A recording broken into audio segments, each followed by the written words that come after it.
प्यारे बच्चों नमस्कार। आज हम पढ़ रहे हैं कक्षा 10वीं गणित सीजी बोर्ड का अध्याय 3। आज हम पढ़ने वाले हैं उदाहरण 7 इबारती प्रश्न। महत्वपूर्ण प्रश्न है आईएमपी प्रश्न। तो चलिए हम देखते हैं इस सवाल को। समझने में थोड़ा समय ज़रूर लगेगा, लेकिन ध्यान से देखेंगे तो सभी चीज़ समझ में आ जाएगी। प्रश्न क्या लिखा है? एक व्यक्ति की वर्तमान आयु, ठीक है, उसके पुत्र की वर्तमान आयु के वर्ग के बराबर है। मतलब किसकी आयु? एक व्यक्ति क्या हो सकता है, क्योंकि पुत्र दिया मतलब व्यक्ति पिता होगा, यानी पिता की आयु जो है उसके पुत्र की वर्तमान आयु की वर्ग के बराबर है। तो किसे मानना पड़ेगा? पुत्र की आयु को मानना पड़ेगा। ठीक है, तो सबसे पहले यहाँ पर मानेंगे, जब क्वेश्चन हल करेंगे तो माना कि पुत्र की वर्तमान आयु, ये आप मान लेंगे x वर्ष, क्योंकि आयु वर्ष में होती है ना। अब हम पढ़ेंगे प्रश्न अनुसार। प्रश्न अनुसार कहता है क्या है कि एक व्यक्ति की आयु, ठीक है ना, और उसके पुत्र की आयु के वर्ग के बराबर है। तो सबसे पहले इसको हमको नोट करना पड़ेगा। अर्थात किसकी आयु? व्यक्ति को हम पिता मान सकते हैं, तो पिता की आयु कैसी है? पुत्र की आयु के वर्ग के बराबर। तो पुत्र की आयु क्या है? x है, और इसके वर्ग के बराबर किसकी आयु है? पिता की आयु है। ठीक है ना। तो ये बातें समझ में आनी चाहिए कि क्या दिया गया। अब देखो, 1 वर्ष पहले व्यक्ति की आयु उसके पुत्र की आयु की 8 गुनी थी। ठीक, इसको आपको लिखना पड़ेगा। तो फिर यहाँ पर लिखेंगे 1 वर्ष पहले पुत्र की आयु। देखिए पुत्र की आयु कितनी है? x है, तो 1 वर्ष पहले क्या होगी? x - 1। जैसे मान लो जो आपकी आयु 15 साल है ना, और 15 साल तो 1 साल पहले कितनी रही होगी? 14 साल। तो आपने क्या किया? 1 कम किया। तो वैसे ही 1 वर्ष पूर्व मतलब अभी उसकी आयु x है, तो 1 वर्ष पहले में हम -1 करेंगे, जैसे यहाँ पर लिखा गया है। चलिए देखते, इसी प्रकार से 1 वर्ष पहले पिता की आयु, व्यक्ति क्या है? पिता है, व्यक्ति की आयु। तो व्यक्ति की आयु क्या है? वर्तमान आयु पहले x स्क्वायर है, तो 1 वर्ष पहले क्या होगा? -1। तो इस तरह से यहाँ पर वर्ष में होगी आयु। ठीक है, इसके बाद हम समझ लेते प्रश्न में क्या दिया। प्रश्न को पढ़ें। 1 वर्ष पहले व्यक्ति की आयु, ठीक है ना, तो व्यक्ति की आयु कैसी होगी? उसकी पुत्र की आयु की 8 गुनी है। तो सबसे पहले देखेंगे व्यक्ति की आयु 1 वर्ष पहले। तो 1 वर्ष पहले व्यक्ति की आयु कितनी है? यानी पिता की आयु x² - 1 है, बराबर कैसा है? उसके पुत्र की आयु। तो 1 वर्ष पहले उसकी पुत्र की आयु क्या है? x - 1 की कितनी गुनी है? 8 गुनी, यानी 8 से गुना कर देंगे। 8 से गुना करेंगे तो ये प्रश्न अनुसार तैयार हो गया। अब इसको थोड़ा सा सॉर्ट आउट करते हैं। x² - 1 = 8 का x से गुना करेंगे 8x होगा, और 8 एकम 8। इसको हम आगे प्रोसेस करेंगे तो क्या होगा, है ना, x²। दोनों पदों को हम अंदर लाते हैं, यानी बाएं तरफ, तो क्या होगा? चिन्ह बदल के लाना पड़ेगा। -8x में आएगा, और 8 जो है -8 जो है +8 में आएगा, और -1 अपने स्थान पर है, = 0। अर्थात x² यहाँ पर 8x तो रहेगा ही, और 8 में से 1 घटाएंगे तो क्या आएगा? 7 = 0। तो ये क्या बन गया? आपका वर्ग समीकरण।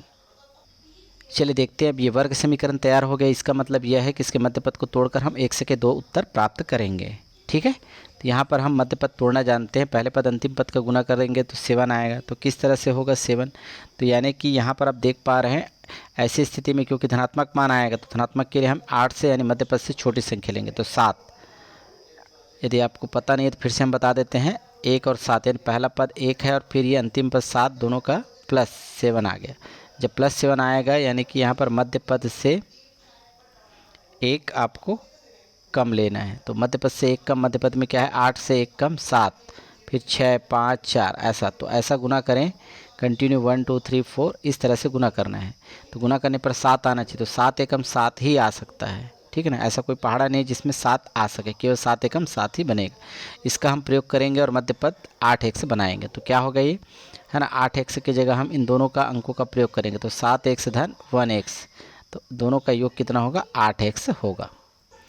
चलिए समझ में आ गया होगा कि क्या करना है। यहाँ पर x² - 7x -8x बनाना है। तो 7x माइनस, क्योंकि माइनस में बनाना है, वहाँ पर प्लस में लिखे थे अभी, तो ये माइनस में बनाएंगे। तो 7x और 1x से जोड़ेंगे तो क्या होगा? -8x + 7 = 0। अब इसमें हम गुणनखंड करते हैं, यानी कि सॉरी उभयनिष्ठ निकालेंगे तो x बाहर आएगा तो x माइनस 7 बचेगा। और यहाँ पर क्या है, माइनस बाहर निकालेंगे, x और 7 में कोई कॉमन नहीं है, लेकिन 1 कॉमन रहता ही है भगवान। तो क्या आएगा, दोनों के चिन्ह को बदल देंगे तो x minus 7 is equal to 0।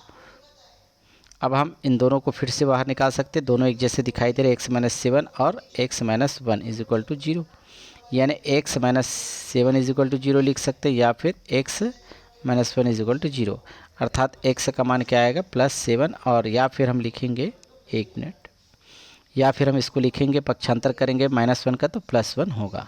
तो x के उत्तर दोनों क्या आ गए, धनात्मक में आ गए, है ना। अब हमें क्या करना है, ऐसा उत्तर ढूंढना है जिसमें हमको ये प्रश्न के अनुसार उत्तर मिले। तो हम दोनों मान को क्या करेंगे, रखेंगे। अब ये x क्या चीज़ है, पुत्र की आयु। अब पुत्र की आयु देख लेते हैं। यदि पुत्र की आयु, वर्तमान आयु हमने लिखा था, है ना, x वर्ष, यदि मान लेते हैं x का मान क्या हो, 1 हो, तो x का मान 1 हो गया। तो पिता की आयु कितनी होगी बताइए, पिता की आयु है आपके पास x², यानी 1 का स्क्वायर रखेंगे तो 1 ही आएगा। तो क्या संभव है क्या दोनों की आयु एक वर्ष ही हो, यानी पुत्र की आयु 1 वर्ष आ रहा है तो पिता की आयु 1 वर्ष है?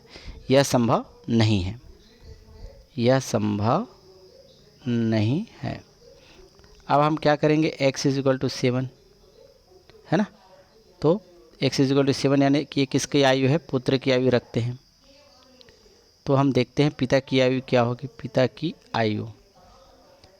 आयु क्या है, x का स्क्वायर है, यानी x की जगह 7 का वर्ग रखेंगे तो कितना आएगा, 49। तो ये 49 वर्ष सही है। इस तरह से पुत्र की आयु 7 साल है तो पिता की आयु 49 वर्ष होगी। ये आपका क्या है, आंसर होगा। इस तरह से आप क्वेश्चन को बनाएंगे। चलिए अब हम आगे पढ़ने वाले हैं द्विघात समीकरण को पूर्ण वर्ग बनाकर हल करना। तो कैसे हल करते हैं इसके बारे में थोड़ा सा जानकारी ले लेते हैं। इसके लिए हमें आवश्यकता होगी 2 फार्मूला का। द्विघात समीकरण को हम बोलते हैं वर्ग समीकरण, पूर्ण वर्ग बनाकर हल करना, यानी कि वो अपूर्ण वर्ग होगा जिसे हम पूर्ण वर्ग के रूप में बना करके हल करेंगे। ऐसा आपके पास प्रश्न एग्ज़ाम में पूछे जा सकते हैं, लेकिन 2018 से अभी तक ये प्रश्न नहीं आया, फिर भी जानकारी आपको होनी चाहिए। तो इसके लिए 2 महत्वपूर्ण सूत्र है जो पढ़ते आए हैं, वो इस फॉर्म में आपको बता रहे हैं, ध्यान देंगे। x प्लस a का वर्ग, यानी a प्लस b का वर्ग पढ़ते हैं उसी के अनुसार ये होगा प्लस वाला x² plus 2xa plus a²। दूसरा फार्मूला है x माइनस a का वर्ग, इसके बराबर होगा x² प्लस 2x, एक मिनट गलती हो गई, माइनस में रहेगा 2xa प्लस a²। ठीक है, ये सूत्र हमें पता है, पहले से ध्यान देना है आपको। यहाँ पर देखेंगे x प्लस a² में तीनों धनात्मक है और इसमें क्या है, इस रूप में आपको दिखाई देगा माइनस। ठीक है, तो इस सूत्र को आप याद कर लेंगे तो हम पूर्ण वर्ग बना करके हल करेंगे। अर्थात यदि हमारे पास ऐसा कोई मान होगा तो इसे हम इस रूप में लिख सकते हैं, ऐसा कोई उत्तर आएगा उसे हम इस रूप में लिख सकते हैं, यानी कि बना करके। तो आइए हम सीधे प्रश्न पर चर्चा करेंगे, इसके बाद ही आपको समझ में आएगा। यहाँ पर एक चीज़ और बता देना चाहते हैं, यहाँ पर देखें x² है, यहाँ पर है 2x, ध्यान देना है। ठीक है, इस चीज़ को आपको ध्यान देना है। यहाँ पर आप देखेंगे सूत्र में, यहाँ पर घात, इसका गुणांक क्या है, 1 है, तो ये गुणांक हमेशा 1 होना चाहिए। यदि नहीं तो उसको हमको क्या करना पड़ेगा, हटाना पड़ेगा। दूसरे पद में हम क्या देख रहे हैं, 2x का गुना होना चाहिए। ठीक है, नहीं है तो हमको बनाना पड़ेगा। यहाँ पर a है तो यहाँ पर a का वर्ग मिलना चाहिए, ऐसा हमको बनाना पड़ेगा। तो चलिए हम सीधे सवाल पर चर्चा करेंगे, तभी ये समझ में आएगा। चलिए प्रश्न क्रमांक देखते हैं, उदाहरण नंबर 12। ये आपका एक समीकरण दिया गया जो वर्ग समीकरण के रूप में नहीं है, इसको पूर्ण वर्ग विधि से हल करना है, दिया गया है। तो आप इस विधि के बारे में पता है, 2 फार्मूला भी आपको बताए थे। चूँकि यहाँ पर क्या है, बीच में क्या है, माइनस है, तो माइनस वाला ही बनेगा। तो अब इसकी हम तुलना करना चाहेंगे किससे, यहाँ पर है हमारे पास, इसको थोड़ा सा सरल करना पड़ेगा। हमारे पास सूत्र है, हम जानते हैं, यहाँ पर साइड में लिख लें, x माइनस a का होल स्क्वायर बराबर होता है x² minus 2xa plus a²। ठीक है, यहाँ पर आप देखेंगे, यहाँ पर पहला पद क्या है, x², मैं यहाँ पर लिख देना चाहता हूँ x² माइनस 6x प्लस 5। ठीक है, इस रूप में हमको बनाना पड़ेगा, ये वाला इस रूप में आना चाहिए। तो कैसे होगा, थोड़ा कलर चेंज कर ले तो समझ में आएगा। देखिए यहाँ पर आपको देखेंगे x² तो मिल गया, ये बन गया। यहाँ पर हमको 2x चाहिए, यहाँ पर क्या है 6x है, इसको हम तोड़ेंगे, अभी रफ कार्य कर रहे हैं, ध्यान देंगे।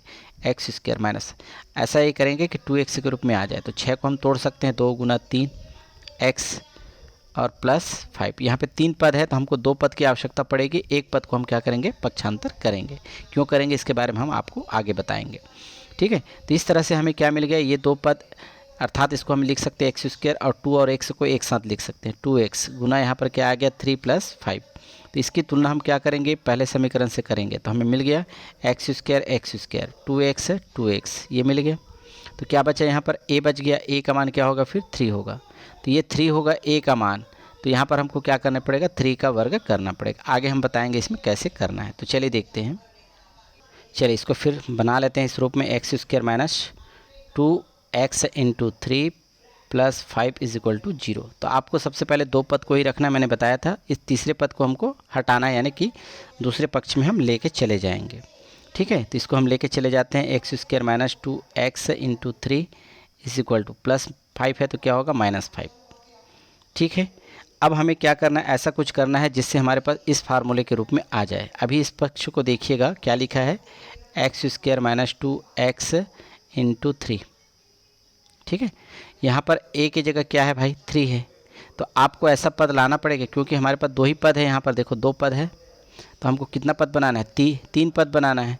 तो एक a का स्क्वायर बनाना पड़ेगा, और a के स्थान पर क्या है 3, कंपेयर कर रहे हैं तो क्या आ रहा है 3 आ रहा है। तो इसको हमको क्या करना पड़ेगा, 3 के स्क्वायर से दोनों तरफ क्या करेंगे, हम जोड़ेंगे। तो यहाँ पर हम लिखेंगे, है ना, दोनों पक्षों में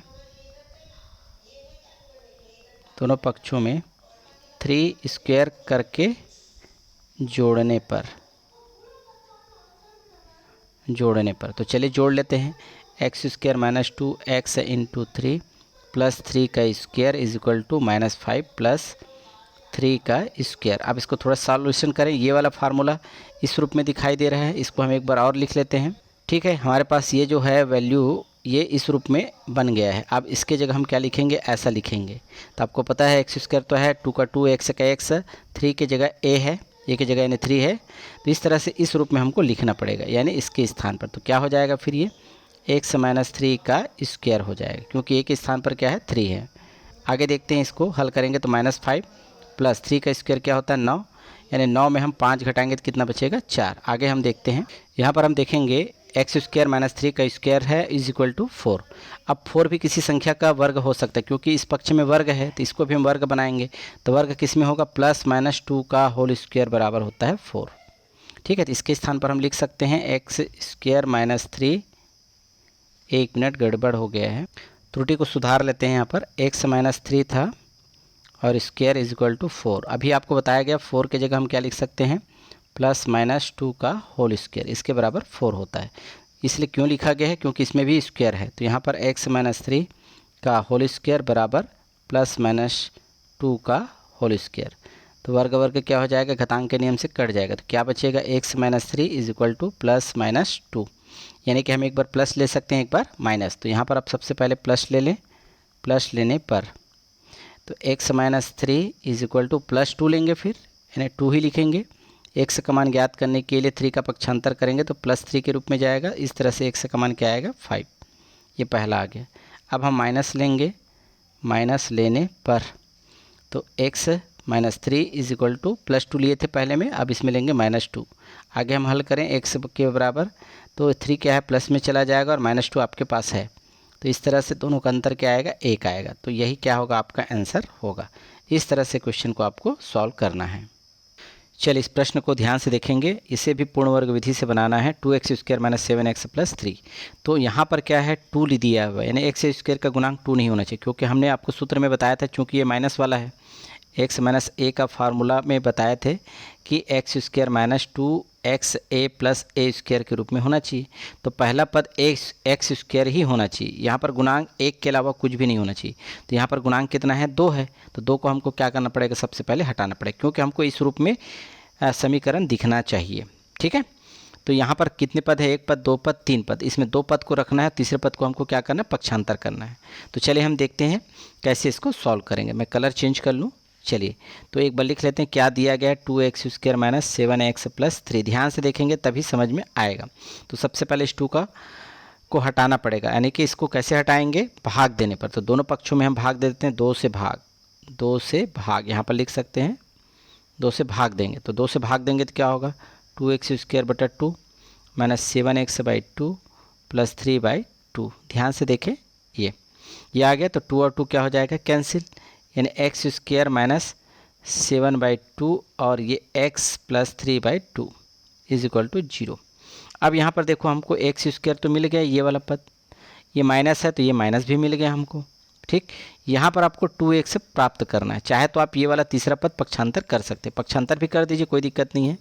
x² माइनस 7/2 x और तीसरे पद को पक्षांतर जो अचर पद है ये माइनस में चला जाएगा, माइनस 3/2। अब यहाँ पर दूसरा पद क्या बनाना है, आपको 2x बनाना है। लेकिन आपको क्या यहाँ दिखाई दे रहा है क्या, 2x ऊपर में नहीं दिखाई दे रहा है, 2 तो नीचे में है, लेकिन हमको 2x बनाना पड़ेगा। तो 2x तो है, हमको क्या करना है, केवल 2 बस लाना पड़ेगा। ये वाला 2x प्राप्त करना है, x है तो हमें 2 प्राप्त करने के लिए क्या करना पड़ेगा, इसी पद पर हमको 2 से गुना और भाग करना पड़ेगा। अर्थात मैं कलर चेंज करके लिखूँ तो ज़्यादा समझ में आएगा। x² और 7/2 और x है पहले से, इसमें हम 2/2 से गुना भी कर दें और भाग भी कर दें तो ये इसमें कोई अंतर नहीं आएगा, केवल इसी पद में, बराबर माइनस 3/2। अब इसको हम है ना अलग करके देखते हैं कैसे होगा। यहाँ पर आप थोड़ा सा और कलर चेंज कर दें, हमें 2x ये वाला प्राप्त करना है, ध्यान देना। तो हमें क्या मिल गया, x² मिल गया और ये 2x मिल गया जिसको घेरा किया मैंने। अब क्या बच गया, 7 2 और है ना 7 ऊपर में बचा तो 7 लिख देते हैं यहीं पर, बटा 2 और 2 है, दोनों का हम गुना कर देंगे तो क्या होगा, 4 बचेगा, इज इक्वल टू माइनस 3/2। अब आपको ये समझ में आ गया, x² हमको मिल गया ये वाला पद, माइनस का माइनस मिल गया और 2x हमको यहाँ पर मिल गया। तो बचा क्या, एक स्थान पर क्या बचा हमारे पास, ये वाला एक स्थान पर है तो एक स्थान पर बचेगा 7/4। तो यही चीज़ आपको ध्यान रखनी है कि a का मान ये क्या होगा, 7/4 होगा। तो इसी को हमको लेकर के क्या करना है, वर्ग बनाना पड़ेगा। जैसे पिछले में हमने 3 का वर्ग किए थे तो किसका वर्ग करेंगे, 7/4 का वर्ग दोनों पक्षों में करने पर यहाँ पर लिखेंगे, क्योंकि आप तुलना कर रहे हैं ना इसको, x² माइनस 2xa, तो यहाँ पर a का मान क्या आ रहा है, 7/4। अब हम क्या करेंगे, दोनों पक्षों में 7/4 का वर्ग करके क्या करेंगे, जोड़ेंगे। चलिए चलते हैं नेक्स्ट पेज। चलिए देखते हैं, ऐसा पद था और उसमें 7/4 का वर्ग दोनों तरफ करना है। तो ये x² है माइनस 2x इंटू यहाँ पर हमारे पास क्या था, 7/4। एक मिनट, चलिए अब इसमें कुछ त्रुटि हो गया था, x² माइनस 2x इंटू 7/4 ये था। अब इसको हम दोनों पक्षों में जोड़ेंगे तो 7/4 का वर्ग इज इक्वल टू माइनस 3/2 है। इसमें हम क्या करेंगे, 7/4 का वर्ग कर दिए यहाँ पर भी और यहाँ पर भी, और दोनों पक्षों में हमने जोड़ भी दिए। अब ये वाला जो है ना, एक फार्मूले के रूप में दिख रहा है। कैसा फार्मूला, यहाँ पर आपको बताया गया था x² minus 2xa plus a² के बराबर दिख रहा है, तो इसके जगह हम क्या लिख सकते हैं, x माइनस a का वर्ग के रूप में लिख सकते हैं। यानी x², 2 की जगह 2 है, x की जगह x है और a की जगह क्या है, यहाँ पर a की जगह क्या है, 7/4 है, यहाँ पर भी a की जगह क्या है, 7/4 है। तो ये वाला जो रूप है इसके समान दिखाई दे रहा है, इसे हम किस रूप में लिख सकते हैं, इस रूप में लिख सकते हैं। ये फार्मूला के रूप में आ चुका है। तो इसके जगह क्या लिखेंगे, x माइनस a लिखेंगे और a के स्थान पर क्या है, 7/4। समझ में आ रहा होगा, ध्यान दीजिएगा, यदि कोई दिक्कत है तो कमेंट में पूछेंगे। इज इक्वल टू, अब यहाँ पर है माइनस 3/2, इसको सॉल्व करना है। 7/4 का वर्ग अलग अलग करेंगे, 7 का वर्ग 49 होगा, 4 का वर्ग होगा 16। ये तो यही रहेगा, x माइनस 7/4 का स्क्वायर बराबर। अब इसको हम सॉर्ट आउट करेंगे, इसका एलसीएम निकाल लेते हैं। तो एलसीएम निकालेंगे तो क्या आएगा, यहाँ पर 16 आएगा। आपको पता है हर से भाग देना है, यानी हर क्या है, 2 है, 2 से भाग देंगे 16 को, कितनी बार जाएगा, 8 बार। 8 का गुना हम अंश से गुना करेंगे, माइनस 3 से, 8 दिया 24, ऋण 24 होगा, धन 16 को 16 से भाग देंगे, एक बार जाएगा, और 1 का गुना 49 से करेंगे तो क्या आएगा, 49, यानी 49 में 24 घटाना है अब। ठीक है, x माइनस 7/4 का वर्ग बराबर 49 में हम 24 घटाएंगे तो क्या बचेगा हमारे पास, 25, और नीचे में क्या है, 16। चूँकि बायां पक्ष वर्ग में है तो इसे भी वर्ग बनाना पड़ेगा। तो चलिए देखते हैं, x माइनस 7/4 का वर्ग, 25 किसका वर्ग होता है, मैंने पहले बताया था 5 का वर्ग, और 16 4 का वर्ग। एक साथ लिख सकते हैं, माइनस प्लस यानी प्लस माइनस, है ना, 5/4 पूरे का वर्ग, क्योंकि 5 का वर्ग 25 होता है और 6 का वर्ग 4 का वर्ग 16 होता है, प्लस माइनस दोनों स्थिति में। तो ये वर्ग वर्ग क्या हो जाएगा, कैंसिल हो जाएगा। तो क्या है हमारे पास, x minus 7/4 is equal two plus minus 5/4। तो एक बार आपको क्या लेना है, प्लस लेना है, एक बार क्या लेना है, माइनस लेना है। यही आपका उत्तर आएगा फिर आगे। चलिए देखते हैं इसको आगे हल करके। चलिए अब एक बार हम क्या लेंगे, प्लस लेंगे। तो प्लस लेने पर लिखेंगे और x माइनस 7/4 पहले से है, राइट साइड में प्लस का चिन्ह लेके, यानी प्लस को लिखने की आवश्यकता नहीं होती, 5/4। x का मान ज्ञात करना है तो -7/4 का पक्षांतर कर लेंगे। तो ये प्लस में चला जाएगा 7/4 और प्लस में रूप में है 5/4। आप इसको सॉर्ट आउट हल कर सकते हैं। दोनों का एलसीएम क्या आएगा 4। 7 और 5 को है ना सेम टू सेम लिख दें ऊपर में ही, और इस तरह से क्या होगा 12/4। इसको हम कैंसिल करेंगे तो क्या आएगा 3 आएगा। तो यहाँ पर उत्तर हमारा क्या आ रहा है 3 आ रहा है जब प्लस लेते हैं। अब हम लेते हैं माइनस लेने पर।